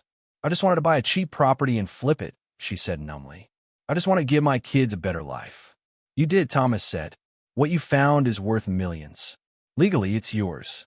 The question is whether you can live long enough to enjoy it. Robert, who'd been quiet, spoke up. There's something else to consider. Those documents don't just incriminate mob families. They incriminate politicians, judges, police chiefs. Some of those people are still in power, still influential. If you expose them, you'll make enemies in places you can't afford to have enemies. What are you saying? I'm saying maybe the smart play is to negotiate. Keep the gold and the bonds. Turn over the documents to the FBI. Let them decide what to prosecute. You get your fortune, they get their evidence, and you remove the target from your back. But some of those people will go free. The documents might not be enough without testimony, without corroboration. Maybe, Robert acknowledged. But you'll be alive. Your children will be safe. Is proving crimes from 70 years ago worth your life? Elena didn't have an answer. The FBI arrived at Thomas's office at midnight. 2 agents, a man and a woman, both wearing the kind of bland professional clothes that screamed federal law enforcement. Special Agent Michael Torres and Special Agent Jennifer Kim. They spent 3 hours reviewing Elena's evidence. Every photo, every document, every piece of information she'd pulled from that vault.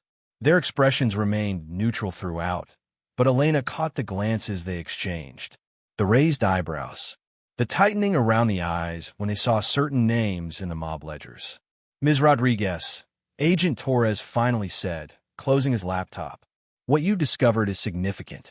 Potentially the most comprehensive record of organized crime activity in Chicago we've ever encountered. Some of these cases are still open. Some of the individuals named are still alive, still in positions of power. What happens now? Elena asked. That depends on several factors. First, we need to verify authenticity. These documents are 70 years old. We'll need forensic analysis to confirm they're genuine. They're genuine, Robert interjected. I've worked with historical documents. The paper, the ink, the photographs, all consistent with the period. This isn't a forgery. Agent Kim nodded. We believe you, but we need proof that will hold up in court. Second issue is the vault itself. Until we can physically secure those materials, they're vulnerable. The Castellano family, the Rossetti family, they'll try to destroy this evidence before we can use it. So what do? I can't go back to the factory. They know where I live. They know about my daughter. Elena's voice cracked. I'm 7 months pregnant. I can't run. I can't fight. I don't know what to do. We can offer protective custody, Agent Torres said. Move you and your daughter to a safe location until we've secured the evidence and made arrests. For how long? Weeks. Maybe months. It depends on how quickly we can build cases. Elena thought about Lily, who was sleeping peacefully at Mrs. Chen's apartment. Thought about pulling her out of school, hiding her away from friends and routine. Thought about giving birth in protective custody, raising a newborn in a safe house. There has to be another way. Thomas leaned forward. What about a deal? Elena cooperates fully, turns over all evidence, testifies if needed. In exchange, she keeps the gold and the bonds, and you provide protection until the main players are arrested. Agent Kim and Agent Torres exchanged looks. The gold and bonds are worth, what, conservatively? At least $40 million, Robert said. Possibly more, depending on whether the bonds are still redeemable. That's a lot of money, Torres said slowly. Money that might be considered proceeds of illegal activity.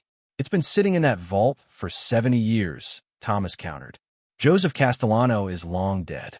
His estate was settled decades ago. This property changed hands legally multiple times before my client purchased it. Under property law, anything discovered on legally owned land belongs to the property owner, including treasure trove. Treasure trove laws don't typically apply to criminal proceeds. Can you prove the gold and bonds were obtained illegally? Or are you speculating? Thomas pulled out his own documents. Because I have receipts. Documents showing that Joseph Castellano owned legitimate businesses. He paid taxes. The gold could have been purchased legally. The bonds were issued by the U.S. government. Unless you can prove criminal origin, they belong to Ms. Rodriguez. The agents were quiet for a long moment. Finally, Agent Kim spoke. Here's what I can offer. We take the documents, the photographs, the evidence of criminal activity. We leave the gold and bonds in place, but under federal seal until we can complete our investigation.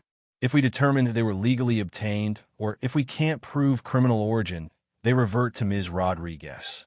We provide protection for her and her family during the investigation. And we move fast. Priority prosecution. How fast? Elena asked. We can have the main subject arrested within a week if the evidence is as solid as it appears. After that, it's a matter of building cases. But the immediate threat to you would be eliminated once they're in custody. Elena looked at Thomas. He nodded slightly. It's a reasonable offer. Better than I expected, actually. I want it in writing, Elena said. Everything. The protection, the timeline, the agreement about the gold and bonds. I want guarantees. Agent Torres smiled slightly. Smart. We'll have legal draw up the agreement. You'll need your own attorney to review it, but I think we can reach terms that protect everyone's interests. They shook hands. The agents left with copies of all Elena's evidence, promising to return in the morning with a formal agreement.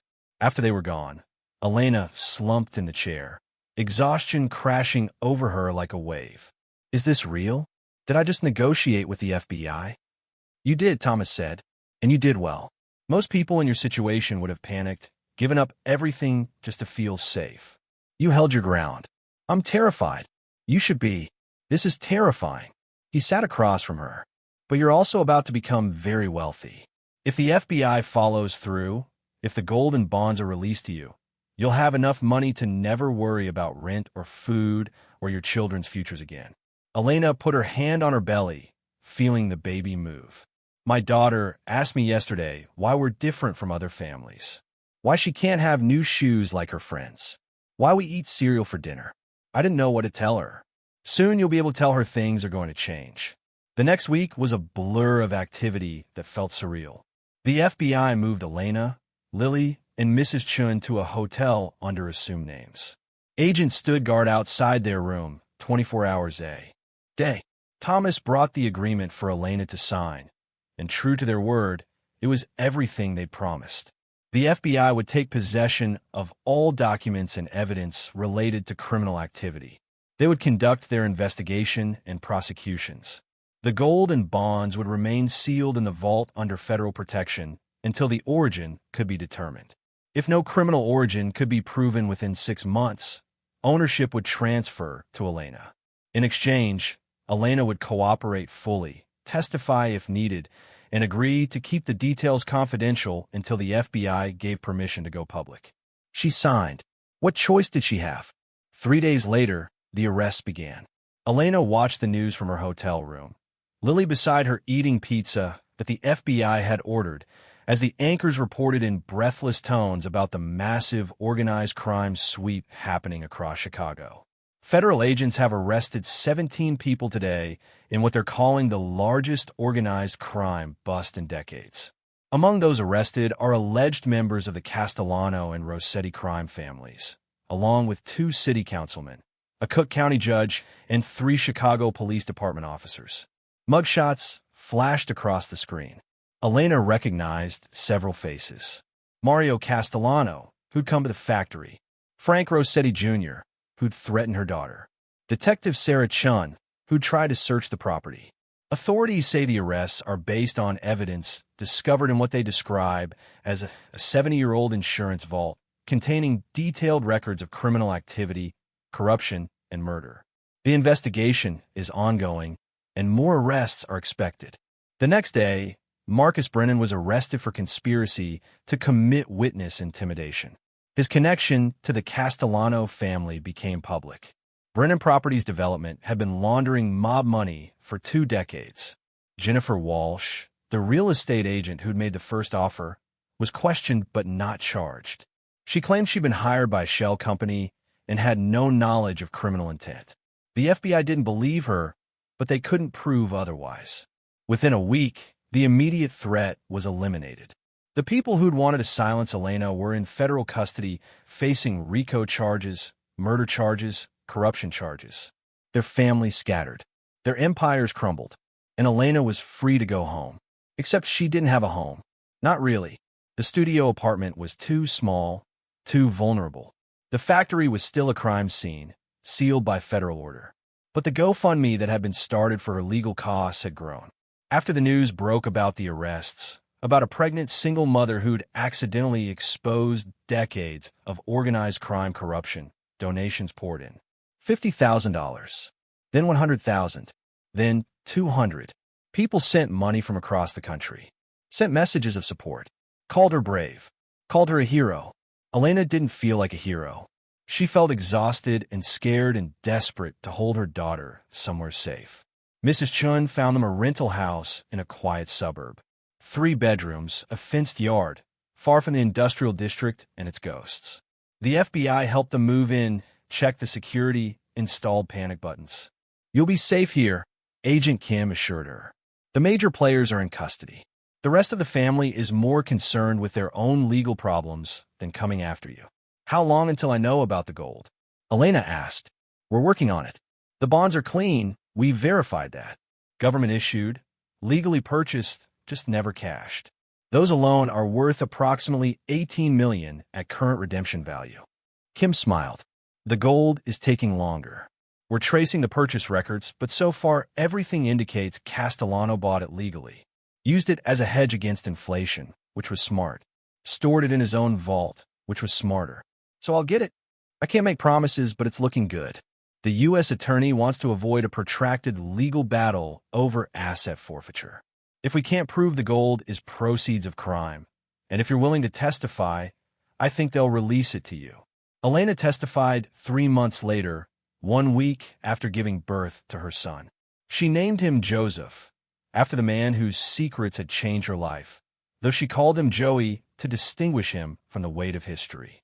She sat in the witness stand, her newborn with Mrs. Chun in the gallery, and told the story of buying the factory, finding the vault, and discovering what was inside. She identified documents, confirmed photographs, explained how she'd secure the evidence, and turned it over to the FBI. The defense attorneys tried to discredit her, called her a fortune hunter, suggested she'd manufactured evidence, implied she was working with federal authorities to frame innocent people. But the evidence spoke for itself. The documents were authenticated. The photographs were verified. The handwriting analysis confirmed Joseph Castellano had written the notes that documented decades of criminal activity. Mario Castellano, Frank Rossetti Jr., and 6 others were convicted of racketeering, conspiracy, and in 2 cases, murder based on information from a vault. The corrupt politicians and police officers took plea deals. And 6 months to the day after Elena signed the agreement with the FBI, she received a certified letter from the U.S. Attorney's Office. After thorough investigation, we have determined that the gold bars and bearer bonds discovered at 1840 Riverside Drive were obtained through legal means and do not constitute proceeds of criminal activity. Therefore, in accordance with our agreement dated November 15, 2023, ownership of said items is hereby transferred to Elena Rodriguez. The gold bars numbered 173. At current market value, they were worth approximately $62 million. The bonds, after decades of accrued interest, were redeemable for $21 million. Elena Maria Rodriguez, who 6 months earlier had spent her last $200 on an abandoned factory, was worth $83 million. She sat in her living room, Joey asleep in her arms, Lily playing with blocks on the floor, and read the letter 3 times before the reality sank in. She was rich, not just comfortable, not just secure, generationally wealthy. She called Mrs. Chen first, who cried and laughed and said she knew all along that Elena's courage would be rewarded. She called Thomas, who congratulated her and immediately started talking about tax implications and investment strategies and wealth management. She called Robert Park, who'd opened the vault and started this whole impossible journey. He laughed his rough laugh and said, "I told you it wasn't empty. That'll be $1,000 for my services, please." "I'm giving you $100,000, Elena said. "You risked your life to help me. You deserve more than we agreed." "Elena, I'm 73 years old. I don't need money, but I'll accept on one condition. You use some of that fortune to help other people the way people helped me when I came to this country with nothing. I promise." The news broke the next day when someone at the U.S. Attorney's Office leaked the letter to the press.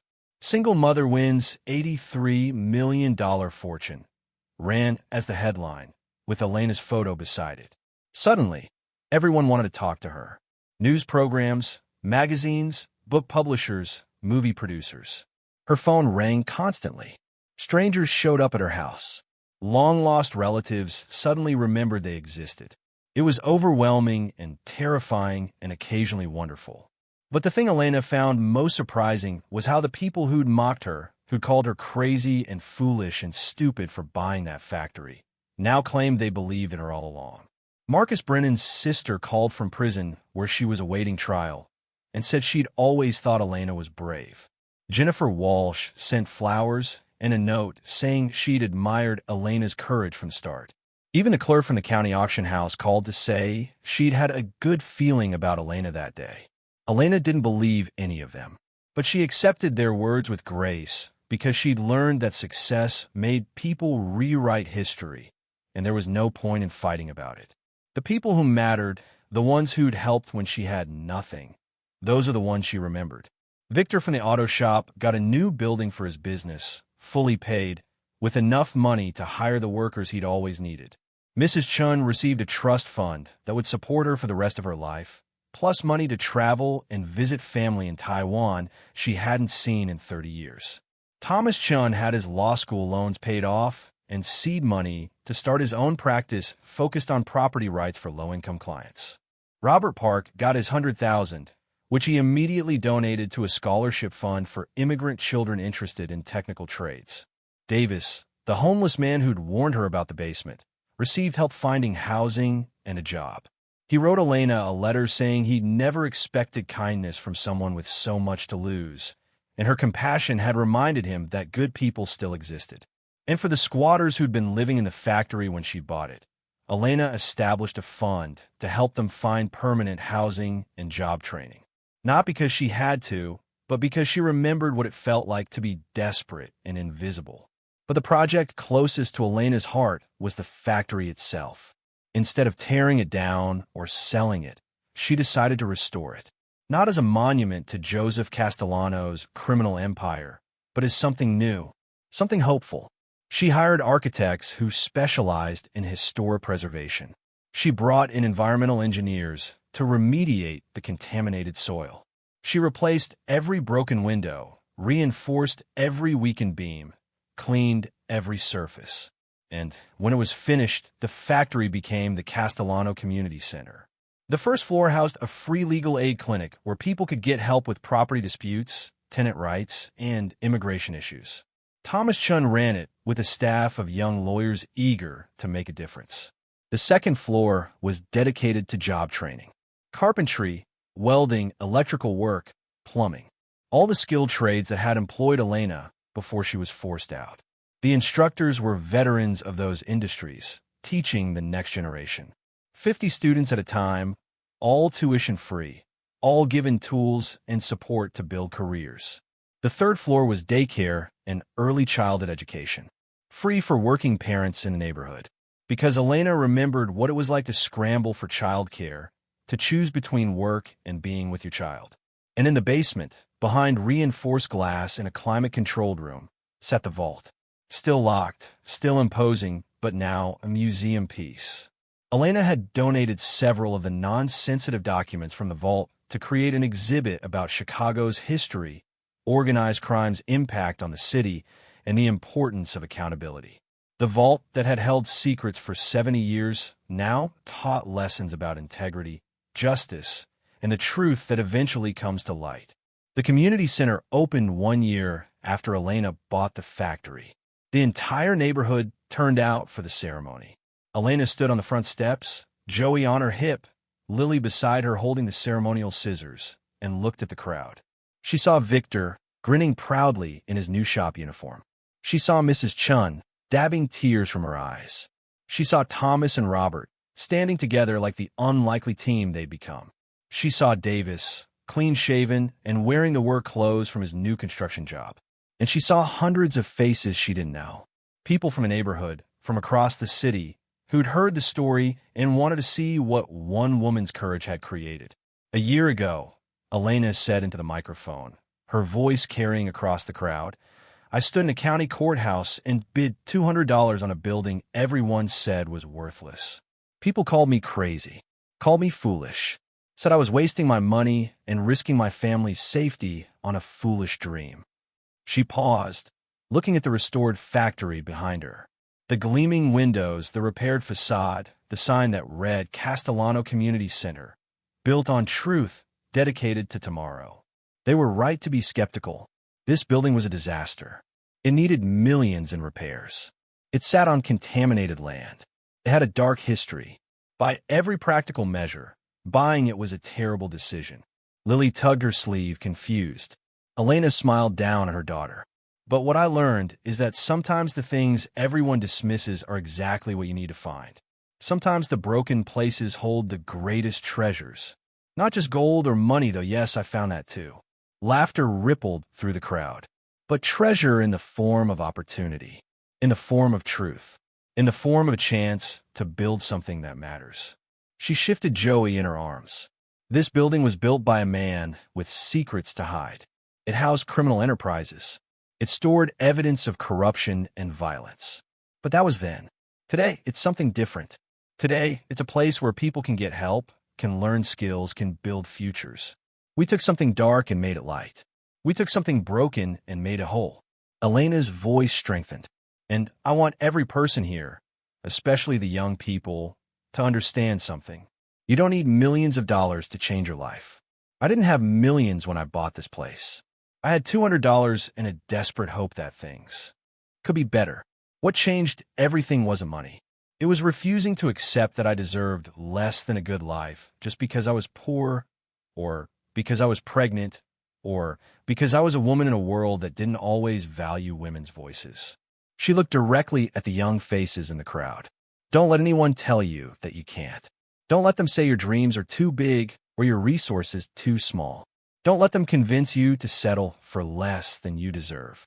Because the truth is, the world is full of abandoned factories, full of overlooked opportunities, full of treasures that everyone else walked past because they couldn't see the value. This building taught me that broken things can be fixed, that secrets eventually come to light, that truth is worth fighting for even when it's dangerous, and that sometimes the craziest decision you can make is exactly the right one. She handed the scissors to Lily. Ready, baby? Lily nodded, serious and proud. Together, they cut the ribbon. The crowd cheered. The doors opened, and the Castellano Community Center, built on the foundation of one woman's desperate gamble, welcomed its first visitors. Over the next year, the center served more than 2,000 people. The legal clinic helped families avoid eviction, fought for workers' rights, assisted immigrants with documentation. The job training program graduated its first class of 50 students, 47 of whom found employment in their chosen trades within 3 months. The daycare served 100 children daily, freeing their parents to work or attend school themselves. And Elena, who'd started this journey as a desperate single mother with nothing to lose, found herself transformed into something she'd never expected. An advocate, a philanthropist, a voice for people who felt invisible.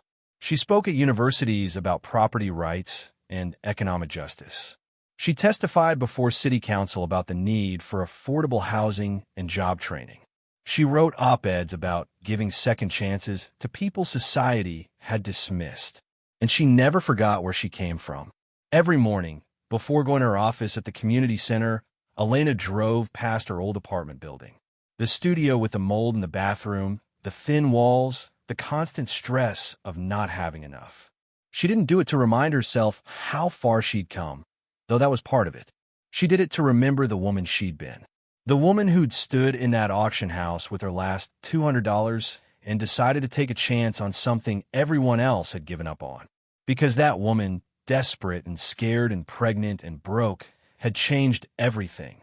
Not by being perfect or brilliant or lucky, though luck had certainly played a role, but by being stubborn enough to believe that she deserved better and brave enough to fight for it even when the fight seemed impossible.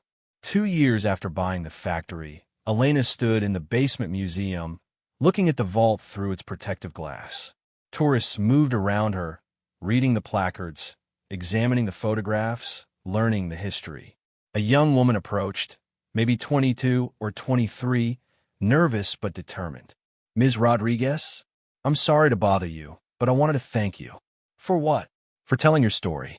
For not giving up. I'm a single mother, like you were. I have a 2-year-old.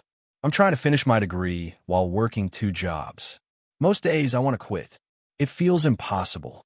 The woman's eyes shone with unshed tears. But then I think about you buying this factory with $200 while pregnant. I think about you fighting the mob and the FBI and everyone who said you couldn't. And I think if you can do that, I can finish my degree. Elena felt her own throat tighten. What's your name? Sarah. Sarah Martinez. Sarah, you're going to make it. Not because of my story, but because you're strong enough to keep trying when it would be easier to quit. That strength, that's what changes lives. Elena pulled a business card from her purse. This is the director of our job training program. Tell her I sent you.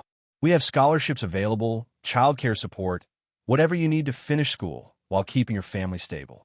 Sarah took the card with shaking hands. I can't. This is too much. It's not too much. It's exactly enough. Because someone helped me when I had nothing. Mrs. Chun, Thomas, Robert, Victor, all of them gave me what I needed when I couldn't afford to pay for it. Now I'm helping you. And someday, when you're successful and stable and you see someone struggling the way you are now, you'll help them. Elena smiled. That's how we fix broken systems. Not by pulling ourselves up alone, but by reaching down and pulling others up with us. 6 months later, Elena received an invitation to speak at a women's business conference. The keynote address. 2,000 attendees. She almost said no, intimidated by the scope, in the audience. But Lily, now 7 years old and wise beyond her years, said, "Mama, you have to go. You have to tell them about the factory and being brave." So Elena went. She stood on a stage in front of 2,000 women and told her story. All of it.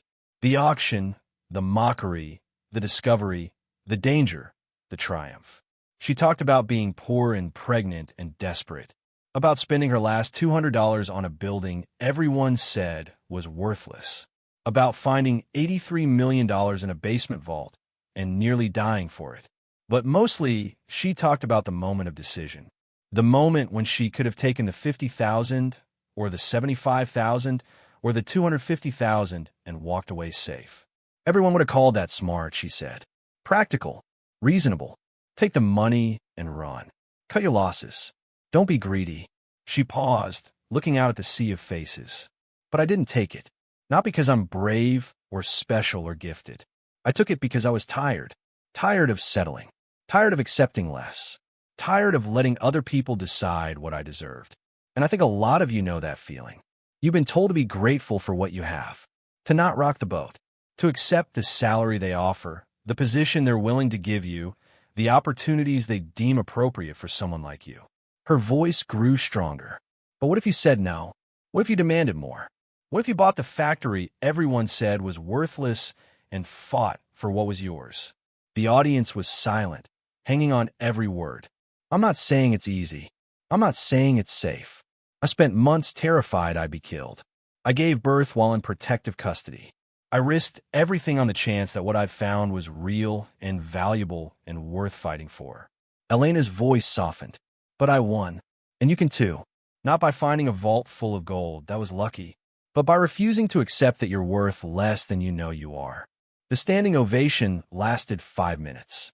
Women lined up afterward to shake her hand, to share their own stories, to thank her for giving them permission to want more. One woman, a CEO of a tech company, told Elena, "I was about to accept a buyout offer that was 30% below what my company is worth. The board said I should be grateful, that it was a good deal.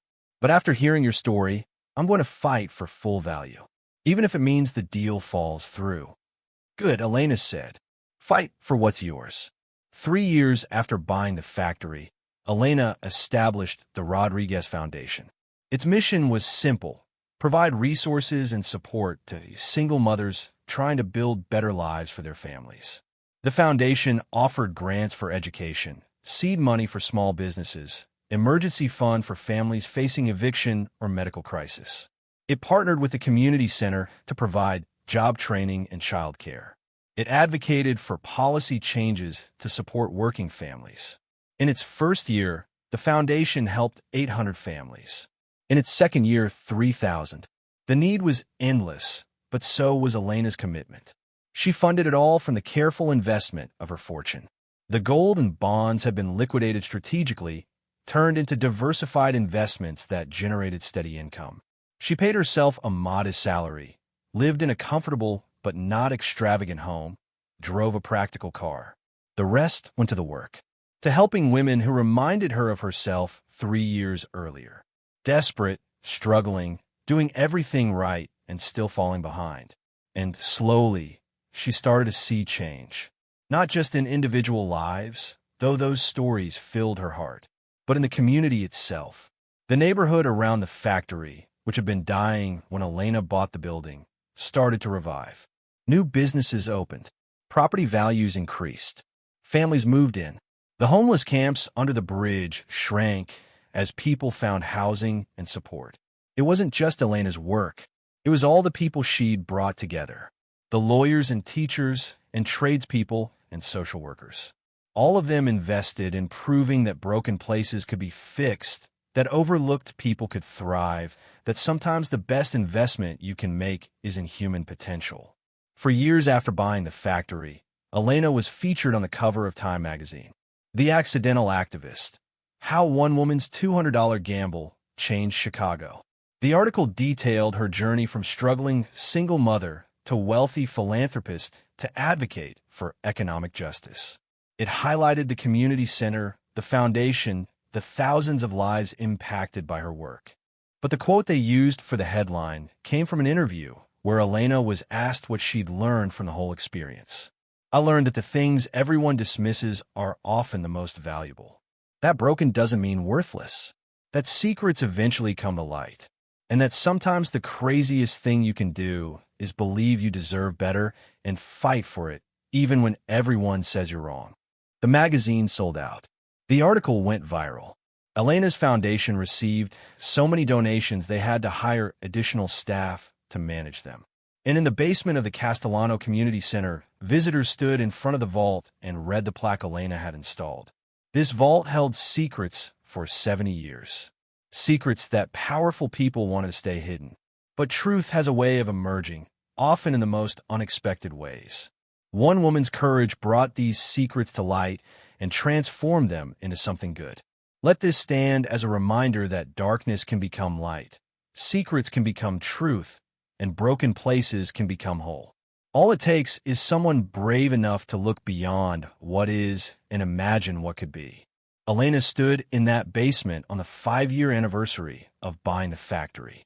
Lily and Joey were with her, both excited for the celebration happening upstairs.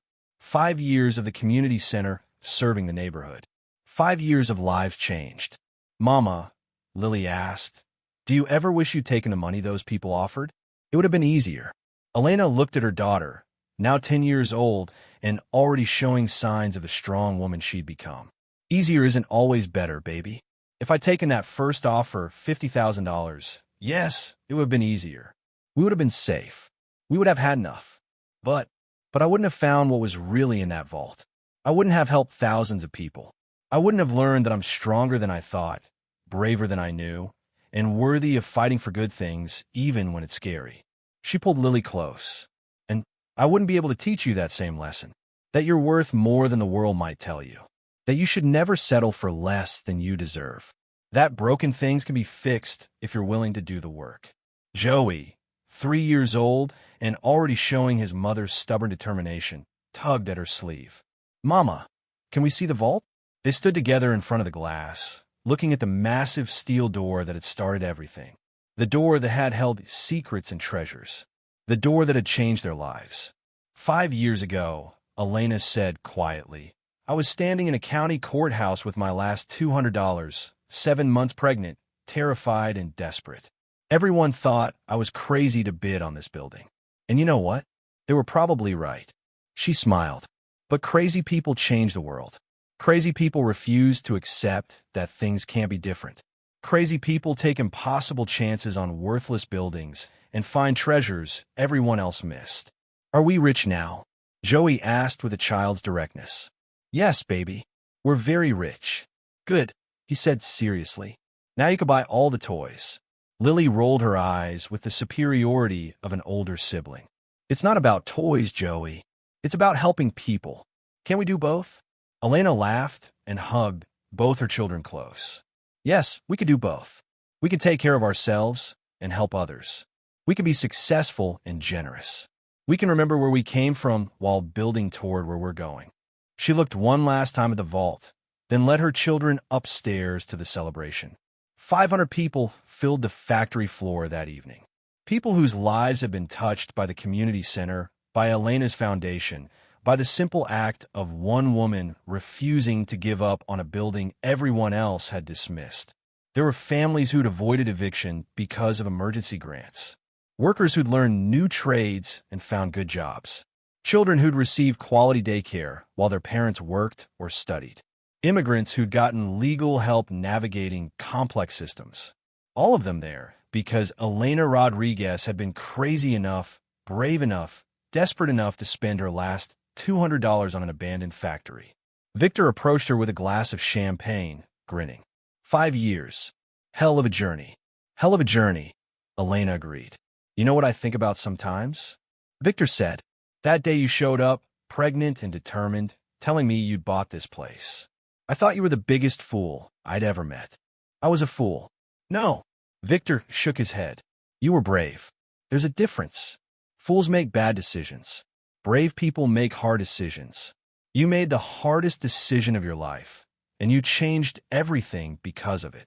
Elena looked around the room at all the faces, all the lives connected to her choice. I just wanted to give my kids a better life. And you did. But you also gave a lot of other people better lives, too. Victor raised his glass. To 5 years. To courage. To the woman who bought a worthless factory and found a fortune. They clinked glasses. But Elena was thinking about something else. Not the fortune in gold and bonds, though that had certainly changed everything. But the other fortune she'd found. The one that couldn't be measured in dollars. The fortune of knowing she was strong enough to fight for what was hers. The fortune of helping others fight their own battles. The fortune of raising her children to believe they deserved good things and had the power to create them. The fortune of transformation, of taking something broken and making it whole. As the party continued around her, Elena slipped away for a moment, needing air and quiet. She stood outside the factory, looking up at the building that had changed her life. The windows gleamed with warm light. Music and laughter spilled out into the evening air. Inside, hundreds of people celebrated transformation and hope and second chances. And Elena understood something she hadn't quite grasped before. The real treasure wasn't the gold or the bonds or even the money they represented. The real treasure was the choice itself. The moment when she decided she deserved better and was willing to fight for it. That choice had unlocked everything. Not just the vault, but her own potential, her own power, her own worth. Thank you, she whispered to the building, to Joseph Castellano's ghost, to whatever force in the universe had led her to that auction house 5 years ago. Thank you for the chance to be brave. And the factory, warm and alive with purpose, seemed to whisper back, you were always brave. You just needed the right moment to prove it. Thank you so much for watching until the end. If you love this story, check out the other videos on your screen now. I think you'll really enjoy them. And don't forget to subscribe if you haven't already. See you in the next story.